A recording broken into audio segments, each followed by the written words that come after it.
matters to a Gen Z? I think we're all trying to figure out what Gen Z wants. Why did you start an online fashion business with a private account? Thrifting is never scalable. And every month, what they want from a fashion brand changes. Fashion is overcrowded. Were there rejections as well? Of course.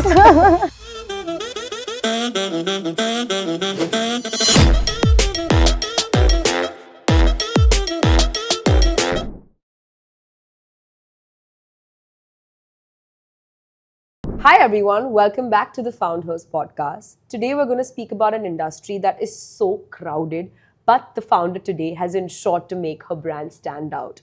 Joining me is Nefertari Joshi, the founder of Nef's Find. Hi. So glad to be here. Hi. How are you feeling today? Good. I'm ready to just, share the story and just, talk about the brand and everything about. Yeah, I think when I first told my team that I'm getting you on board, they were so excited, and I think you've become like the talk of the town for the Gen Zs. But before I ask you anything, this was the first time I ever got to know your brand, and I'm very curious to know that why did you start an online fashion business with a private account? I feel like that's like the most asked question I get ever. Yeah. Just taking you back to 2020 when it all started, I sort of was in college. COVID happened. We all know, everyone had to come back home. Decided to sort of, while everyone was picking up, gardening or making dalgona coffee, I just decided I would start a thrift store. I feel like a lot of brands had closed down, malls were shut, people were just perpetually online and just ready to give a chance to sort of younger, sustainable, homegrown thrift stores. So I sort of realized that I had a lot of excess clothes in my closet and, just started this Instagram page called Nef's Finds. That's why the finds behind the name, because it actually started as a thrift store. And, with time, I think when I just started it, there's always this thought at the back, like, log kya kahenge? And, what are people going to think? And social media wasn't as big as it was today. Like, not every second person was into content creation or putting themselves out there. So I think that I was just always second guessing, and I sort of started it as a private account to just build on community first. That's extremely interesting because I loved the concept behind a private account. I also feel like it creates that sort of like I'm a part of something that you're not a part of. So I just want to know a couple of numbers here, like, how did you grow? And I'm sure you started off with 500, 100 followers, your friends, families. Yeah. So you said word of mouth, spread the word. What are the other ways in which people started following? And did you have like a system of who you were accepting as a follower and rejecting? Were there rejections as well? Of course. Tell me about it. So basically how it went about was I was also very underconfident at that time, because starting something new and when you've already started, there's a big difference, right? You don't know how things are going to work out. Putting yourself out there is always, you kind of second guess yourself. So I didn't even really promote it that much with friends and family. I was sort of, let it just sort of grow on its own. So I think what worked is that we were doing exclusive drops. People felt like they were missing out on something. And whenever they see a tag or someone putting like an unboxing story, the curiosity sort of started to develop. And what we did in the beginning and what I think really helped us grow was a lot of creators wanted to support homegrown brands, because the whole wave of, homegrown, made in India, supporting young entrepreneurs had started. So even the creator economy was growing. So a lot of bigger creators, micro creators were all ready to sort of organically support the brand. So what we ended up doing is we started doing a lot of gifting to sort of creators who aligned with the brand and with what we wanted to grow. And what really helped us with conversions is people were so curious, right? So if a creator is tagging a brand and it's an open account, you usually just view it, move on. But if a creator is promoting something, you like the clothes, but it's a private account, I think there's always that sort of curiosity and you kind of a FOMO that people get. So I think that's what gave us a lot of surge in followers, and obviously the positive word of mouth, the content, right? You're sharing a content, it's from a private account, you can't sort of access it. So it was a mix of a lot of things. But I think these two really helped us grow. And your second question of, how did I sort of reject people? Who made the cut, who didn't. I think it really was about me creating a community, a safe space. So I would sort of it was for the girls. Like, our brand is always just for the girls. So it was, as I said, just for the girls, no spam accounts, no random men. It was just a very safe space. So we'd get all these DMs like, why are you ignoring me? Why are you rejecting like a girlfriend with me? Like my boyfriend's trying to buy something for me. Please accept his, request. So it was a lot of that. And I think in the beginning, it was just me, like a one-woman team. I was doing, socials. I was doing content. I was doing managing the DMs, tracking the sales. Everything was on Instagram. Like we didn't have a website for 2 years. Okay. So it was just all tracked via Instagram. Oh so I was working a full-time job and juggling this side two by full-time side. jobs, I would say. Yeah, and sort of every time someone had to place an order, it was all via Instagram itself. Yeah. So I think really those first 1.5, 2 years helped me develop that community. One question about the whole private account thing, it's super intriguing, is when you decided to convert it to a public account, did you see or did you feel something that you're private? Because if I was following you and you had a private account, I felt like I was a part of something exclusive. And now you're making it public, which is so accessible. So did you face any backlash or anything from your existing loyal customers? Last year, beginning of last year, is when we sort of made it a public account, but we didn't do like a big hoo-ha about it. It just, again, came with the need of pivoting, right? We were doing organic for the first 3 years of business. Obviously, you have to grow. You have to reach a wider target audience. Your products need to be seen. And there's only so much organic marketing can do. And I think when I realized the need to pivot, that's when I realized that, okay, in order for the brand to reach the next step, you have to sort of make it more accessible. Your community will understand because they also want the brand to grow with you, right? So I feel like there's a sort of ownership that our community also has for the brand because they've seen it from day one. Kind of did not affect engagement. That was something I was really worried about, or follower growth. In fact, I think it helped us grow and just be more visible, because at the end of the day, in order to scale at the price point we're in, you have to be visible and accessible. Yeah. You've done slow and steady, but you've done it in a very calm way, which obviously works because you've reduced how much ever risk that could have probably come your way. So I quite like that. You've had customers from day one, right? Now, fashion is such a space that today I buy one dress from you. Me coming back to you is very rare because I'm probably buying from like 10 other different sites on Instagram. So what was your strategy to retain these customers? Because you didn't even have a website. So I'm sure there was no retention marketing, or you were not using all these different softwares. It was purely just you and your organic content. So what do you think you did in your strategy that helped you retain them for so many years in a private account and now in public? For sure. So I think what really helped was telling our story. It wasn't just a final product that someone would see at the end of the day. So we sort of, whenever we're launching a collection or even ideating a collection, our entire audience gets taken through every step of the process. So there's sort of them looking forward to something, but also feeling like they're co-creating it with us. And I think that's something I did from day one, whether it's taking them behind the scenes at office or brainstorming a collection together, or doing a try-on where I'm asking the audience what works, what doesn't, or showing them the fabrics, or showing them the manufacturing process, the packing. So it's a whole journey that you take your audience through. It's not just, hey, I have this collection, you need to buy it now, we're live. It's kind of like a 2-3 month process that our customer gets taken through, and by the end of it, they feel kind of invested in what we're working on because they feel like they are a part of it and their insight has been taken into account. So then we sort of launch it. So it's kind of, I feel like, again, with community, I think that's just such a buzzword, right? But they sort of feel like they're a part and they've co-created something with us. So I think that's really helped in retaining. And I think, like you said, right, involving your customer through your entire product journey makes them feel a little responsible. Like, hey, I gave the suggestion, they took it up, probably this brand is probably listening. So I think that's quite interesting. Just moving into this little bit of segment is fashion is overcrowded. It was always crowded. After COVID, I think it became 10x more crowded, and I don't see it change because fashion is an industry that I feel at some point or the other as a side business also people like to have it. And nowadays you have so many brands targeting the Gen Zs. So I'm now going to ask you questions to break down what is the Gen Z consumer psyche. Like how do they purchase? How do you purchase? How do you view clothes, right? Let's talk a little about what matters to a Gen Z. Is it the authenticity and the storytelling? Is it how stylish the clothes are? Is it who's wearing the clothes? Or is it the price point?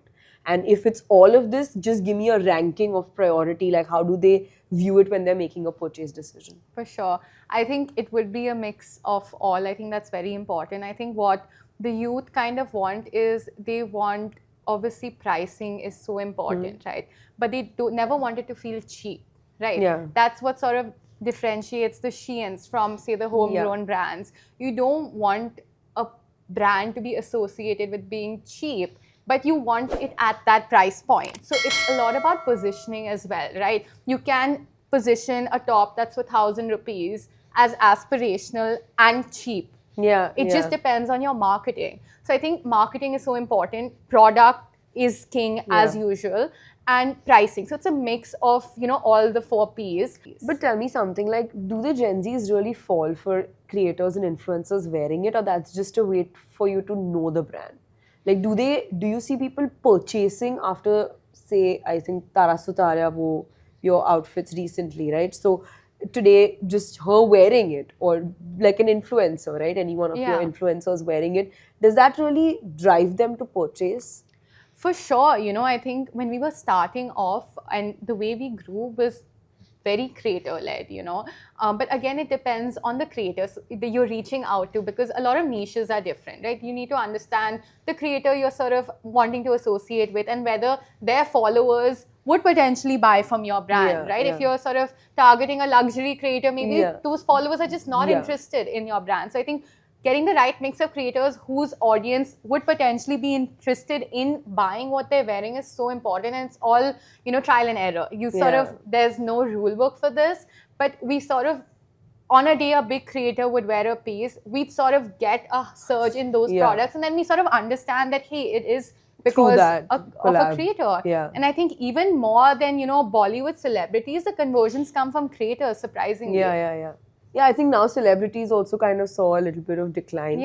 Concert collection you mentioned, I think I saw your video, you went around in Coldplay seeing how many people wore it. So how did that make you feel, like seeing so many women out there wear your clothes at, I think, what was Bombay's biggest festival? For sure. It was like unreal, right? Because being an online brand, there's very little physical interaction. Maybe here and there, if I'm at a cafe, I'll spot someone wearing a Neff's piece. But to see people in Neff's at a concert, which is a special occasion, right? It's once in a lifetime, attending a Coldplay concert, them wanting to wear a Neff's piece, being proud of wearing it, posting, tagging, recognizing me as the founder means I've in some way done my work right?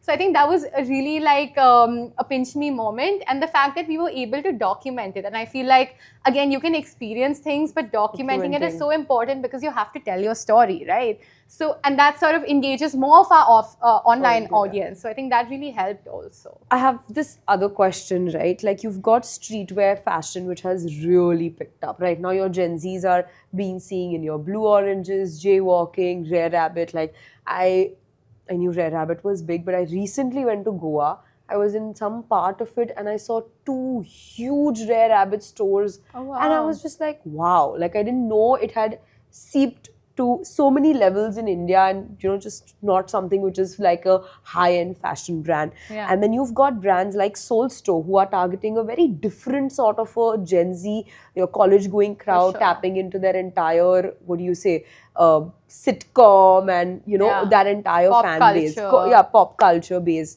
So you've got that, and then you've got brands like yours, which is a little bit more, I would say, like chic fashion. Because your pieces are not like your regular things. It's something that will make you stand out in the crowd. So if I were to just ask you, like, where do you see the maximum Gen Zs in all these 3 brackets?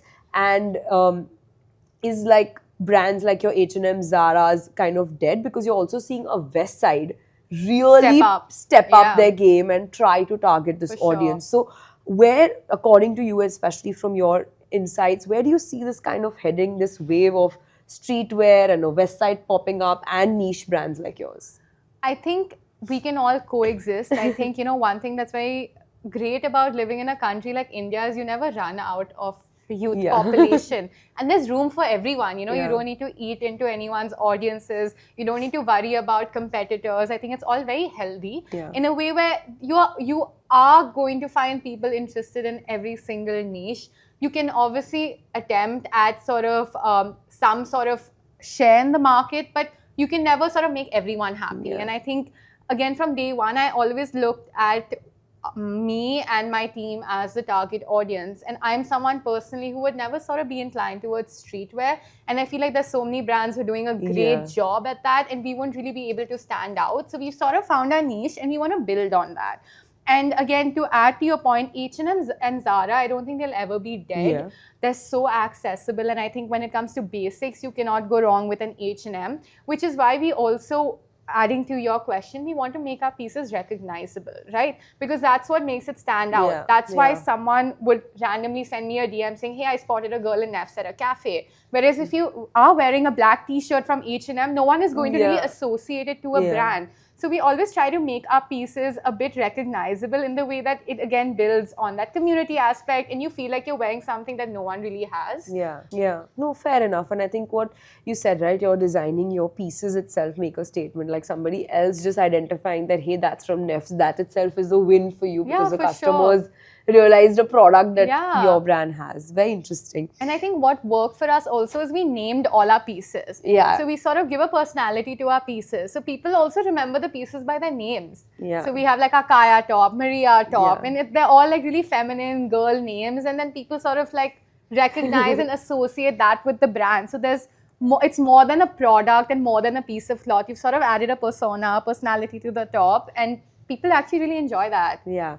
I think you mastered the art of storytelling in every aspect of your journey, be it from creating the product or the marketing that you do. And I think that's something that kind of really works. Talking a little about Instagram, because you've grown so much on Instagram, and there's enough information on the internet of what works, what doesn't work, tips and tricks and how to grow. But I want to ask you, in your experience, be it private or public, what is that type of content? If I were to start a fashion brand tomorrow, what is that one or two type of content that will 100% do well for you to reach your audience? I think that's a very good question. I think there are 2-3 things that really work. And I think one thing is the most important aspect of getting on social media, content creation in any capacity is consistency. You're never going to see or maybe if you're lucky, you'll see a reel go viral the first time around, but you're never really going to see that happen. You need to be consistent. You need to understand that, hey, your brand is not going to be at 0 followers forever. Yeah. And build on that consistency, and then your content will sort of have its own niche, right? Yeah. If you sort of just create one video and expect it to blow up and then sort of get let down when it doesn't, then you're never really going to grow. So I think consistency is so important. The other thing is, again, adding personality, right? People get clothes everywhere. I think we don't need any more fashion brands. We have enough of them. And how are you going to convince someone to buy something from your brand if at the end of the day you're just showing a final product, right? Photography makes a big difference, but you want the story. I want to understand why the founder has created the piece. Yeah. Why is she making the piece in this fabric? Why did she decide on this color, this design, and all of the above? So I think storytelling is so important for social media, especially for Instagram, right? One is founder-led storytelling and one is product-led storytelling. Both are equally important, right? At the end of the day, I don't just want to see the founder talking about herself. I want her to give me insight. I want it to be educational, because even if I might not buy the piece, I'm still invested in the story. And maybe day one, I'm not buying the piece, but I'm invested in the story. And if anyone asks for a recommendation, that's the first brand that comes to my mind. So I think storytelling is so important. And understanding that you need to have a niche in your content. You can't do everything. So in the beginning, try everything, see what works, and then build on that. Yeah. Now let me ask you something. You work for the Gen Z. You are, like, your entire team is Gen Z. Can you tell me a very funny Gen Z customer experience that you've had? I feel like customers feel so invested in the brand. They feel that personal attachment so much so that they just sometimes just show up at our office, you know. Like, yeah, we have our address online, but you know, there's obviously a process in being online, so you can't just show up. So we've had like so many times customers show up at our office with an exchange or return. They come to check it out, and we literally work out of a factory. And it's like an industrial area. So we have like customers show up and they're like, you know, looking for, okay, where's the team? I want to, you know, exchange the piece. And then we have like also with my team, because we're a small team, and my team also is a part of a lot of content. Sometimes like a member of my team will be like, I was just walking and someone's like, are you Mehak from Nef's Finds? And like, it's sort of weird feeling when it sort of translates into the off-brand in any capacity. And nice. I love how they show up at your office. Yeah, I'll get a call from downstairs, ki customer aaya niche, and I'm like, what do I do? From how much ever I've understood, you have first-hand done your R&D, you have first-hand come up with the strategy, and you're first-hand interacting with your customers. I am sure you have a maze of touch points which you're joining the dots to see, okay, cool, this is the sweet spot. In the time you started Nef's Finds till date, tell me your top 3 insights from customers that you have taken as a fashion brand owner. I think one thing that's very important and one thing I was a bit unsure of starting off with is your brand needs to evolve, right? And as I mentioned earlier and I touched upon is that your categories also need to evolve. So I think what insight I've gotten is once you sort of feel like you've garnered an audience in a particular category, they eventually want to shop a full look, right? No one wants to go to 10 different brands to buy an outfit. You want to build on your brand category by category so that they can buy a full look. So what I sort of understood from the audience is you need to gradually build that. Category by category. So I think we started with tops, we went into trousers, dresses, and we started jewelry. Okay. So then, hey, I can, like right now I'm wearing a jewelry piece, I'm wearing a dress. It's something I can add on if I'm buying a sort of a big order. I will add on a couple of pieces of jewelry. And then we also launched swimwear because, starting off as a vacation brand, I realized that there was a gap in the market. So I think sort of building on your brand category by category is so important because the goal is that you don't want your customer to look anywhere else, but still be authentic. So I think building, pivoting, constantly just growing with your customer is the biggest insight I've gotten because your customer is aging, they are maturing, they want a brand that grows with them. Otherwise, they're going to sort of mature into a different brand. And then you miss out on that audience. So I think that is a big insight. I think another big insight is personal touch is so important. Like even right now, we're doing a pop-up. I've gotten so many DMs that people are excited to meet me and the team. Even, people reaching out to give off their insight, give off any advice they have because they feel personally vested in the brand's success to some capacity, right? I will never message a Zara ki, hey, I know you're opening a store. I want to help out. I want to give you some advice. They sort of feel like I'm a friend, an online friend or an online mentor in some capacity that they sort of feel vested in the story enough to reach out. So I think building on that is so important because in every capacity, your community is there for you in that sense. So I think then also, of course, what I've learned from our audience's customer service is so important. It's the whole journey, right? And I think building the brand and someone who sort of started it right out of college, I didn't have a lot of corporate experience. And I come from a marketing background. I don't come from a design background. So a lot of what I understood is it's not just the final product, it's the whole process. Your supply chain needs to be in order.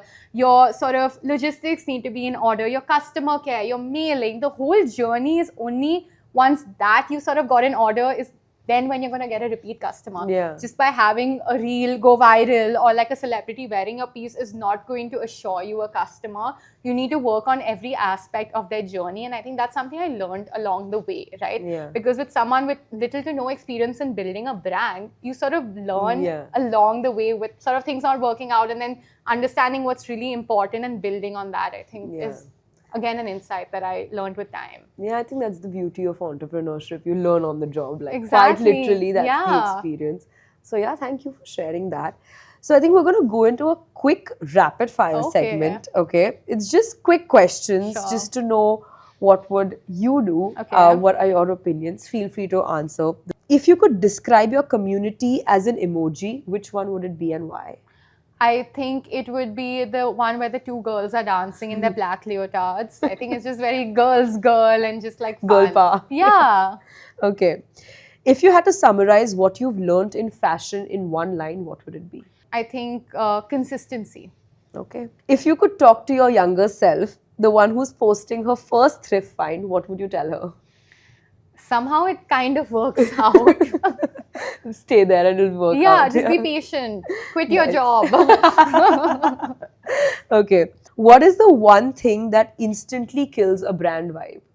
I think for me, what instantly kills a brand brand's vibe is when it comes to socials is when they just focus on the e-com images. Okay. It's so bland and boring, right? I want so much more. If I want to look at the e-com images, I'll go on their website. Yeah, So, interesting. Okay. What is the next big aesthetic shift after clean girl and quiet like luxury? I think after Clean Girl, Quiet Luxury, we sort of evolved into this Ibiza summer and this very desi core fit, like Scandinavian scarf and, all the wearing dupattas. And I feel like the Indian aesthetic has kind of become global with people, loving wearing a lot of sequins and stuff that kind of looks like a kurti with, their mini skirts and wearing a fun dupatta. And I love how that's sort of become global in that sense because a lot of our pieces, they work Indo-Western. So even what I noticed is with a lot of our sequin tops or, tie-up tops, it transcends into different aesthetics. And with that trend sort of being more ramping, we have gauged an international customer who's kind of interested in our brand's pieces also. Oh, wow. Nice. What's the one fashion rule which was traditionally there but now you think doesn't exist?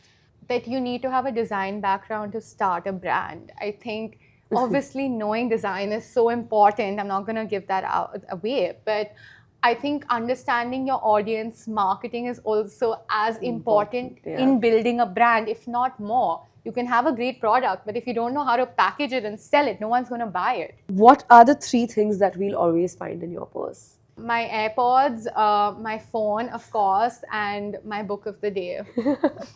Love Quite reading. boring, actually. Yeah.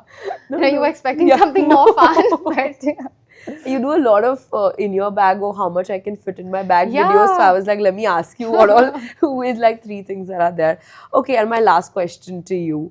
What is your favorite piece of your recent collection?